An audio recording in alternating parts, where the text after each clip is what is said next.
London থেকে বিএনপির ভারপ্রাপ্ত চেয়ারম্যান তারেক রহমানকে বহনকারী বিমান দেশের উদ্দেশ্যে যাত্রা শুরু করেছে। বাংলাদেশ সময় বৃহস্পতিবার রাত 12টা 15 পরিবারের সদস্যদের নিয়ে ওই বিমান হিথ্রো এয়ারপোর্ট ছেড়ে যায়। মধ্যরাতে হিথ্রো বিমানবন্দরে তাকে বিদায় জানান ব্রিটেনে বসবাসরত বিএনপি নেতাকর্মীরা। বাংলাদেশ বিমানের নিয়মিত এই ফ্লাইটে ভারপ্রাপ্ত চেয়ারম্যানের সঙ্গে তার পরিবারের সদস্যরা ছাড়াও আছেন তার ঘনিষ্ঠ সহযোগীরা।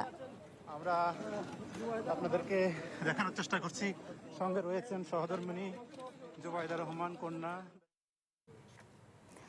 এই মুহূর্তে হিথ্রো বিমানবন্দর থেকে সরাসরি যুক্ত হচ্ছেন লন্ডন প্রতিনিধি ফরিদা ইয়াসমিন। ফরিদা, তারেক রহমানকে বহনকারী বিমান কখন যাত্রা শুরু করেছে, এই বিষয়ে কি তথ্য আছে আপনার কাছে? ধন্যবাদ মিলি। দীর্ঘ 17 বছর পর বিএনপির ভারপ্রাপ্ত চেয়ারম্যান তারেক রহমান বাংলাদেশের উদ্দেশ্যে রওনা করেছেন। তাকে বহনকারী বিমানটি 6টা 20 উড্ডয়ন করে এবং সবকিছু ঠিক থাকলে আগামীকাল সকাল 9টা 15 প্রথমে ফ্লাইটটি যাবে ওসমানী আন্তর্জাতিক বিমানবন্দর সিলেটে। তারপরে 11টা 30 ফ্লাইটটি শাহজালাল আন্তর্জাতিক বিমানবন্দর ঢাকাতে অবতরণ করবে।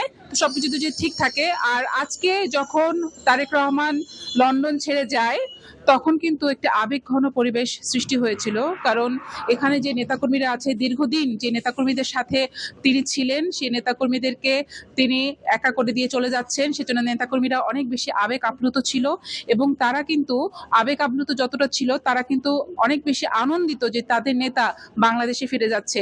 গত 16ই ডিসেম্বর একটি সর্বশেষ প্রোগ্রাম যখন বিএনপির হয় তখন তারেক রহমান বলেছিলেন নেতাকর্মীদের যে কেউ যেন এই হিথ্রো বিমানবন্দরে এসে ভিড় না করে, যাতে করে নিরাপত্তা বিঘ্নিত হয়। আপনারা জানেন আগামীকাল হচ্ছে ক্রিসমাসের উৎসব এবং আজকে কিন্তু ক্রিসমাস অনেক কিছু কিন্তু অনেক নিরাপত্তা চাদরে ঢাকা কিন্তু লন্ডন শহর। এখন হিথ্রো বিমানবন্দরে নেওয়া হয়েছে বাড়তি সতর্কতা, বাড়তি নিরাপত্তা। তারপরেও কিন্তু অনেক নেতাকর্মী তার সাথে দেখা করতে গিয়েছেন, অনেক আবেগতাড়িত হয়ে দেখা করতে গিয়েছেন এবং আমরা যারা সংবাদকর্মী তারা কিন্তু আজকে সারাদিনের তথ্য সংগ্রহ, নিউজ সংগ্রহ করতে গিয়ে অনেক রকম সমস্যার মধ্যে পড়েছি, কারণ নিরাপত্তা কর্মীরা অনেক বেশি অ্যাক্টিভ ছিল।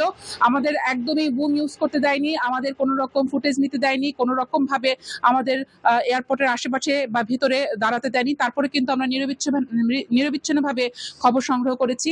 তারেক রহমান শুধু লন্ডন ছেড়ে চলে গেল না, তিনি একটা প্রায় 1.5 যুগেরও বেশি একটা জীবন কিন্তু এই লন্ডনে রেখে গেলেন, যেখানে তিনি জীবনযাপন করেছেন অনেক সাদামাটা ভাবে। যেখানে তার সন্তান জাইমা রহমান তিনি কিন্তু এখানে ব্যারিস্টারি ডিগ্রি অর্জন করেছেন এবং তার সহধর্মিণী এখানে ডাক্তারি পেশায় নিয়োজিত ছিলেন।